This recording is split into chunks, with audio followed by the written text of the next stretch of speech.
مکوئ د خدای سره مقابله.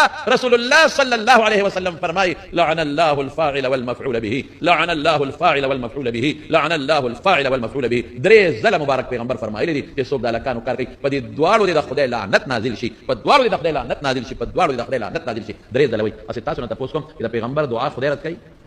درې ځله خیره کوي. والله په ابو جهل تم کتلی ما خیره کړی. او رسول الله مبارک فرمایي اقتلوا الفاعل والمفعول به، چې څوک دا کار کوي بړې کوي، دا بړې کوي. او زموږ درې امامان، امام احمد ابن حنبل، امام شافعي او امام مالک سوي وایي د دې سزا قتل دي. امر کوي.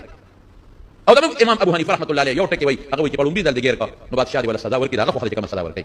او چې په دویم ځل دې ګیر کا توبه دی وباسي جیل کې واچي، او چې په دویم ځل دې ګیر کا نو بیا دې مړ کی. څنګه دې مړ کی؟ اوه غار ته وخه جو دا غنه راوړل، یو دیوال لاندې کو دیوال پر ورغلو. او حضرت علی رضی الله تعالی عنہ فرمایي چې څوک په دې ګناه کې مبتلا او دا ګناه کوي وي په قبر کې به د شکل د ابلیس شیطان په شکل قبر کې پروت. اوه څومره خطرناک، د زنا خطرناک ګناه. اگر چې زموږ امام ابو یوسف امام محمد صاحب وایي که چېرته نا واده کړو نو اتیا سل دوری ولا ورکا، او که واده کړو نو رجم یې قسم ساری. لیکن حضرت علی فرمایي وایي په قبر کې به د شکل د شیطانی. او عبد الله ابن عباس فرمایي وایي په قبر کې به د شکل د خنزیری. د چا به شکل علماء وي د شیطان په شانتي، شیطان څخه شکل، او د چا شکل به د خنزیر په شانتي په قبر کې ورغلی. ته په خپل شکل د خدای ظالمه، د خدای دشمنی کې، د خدای خلاف کې، د خدای نه لريږي.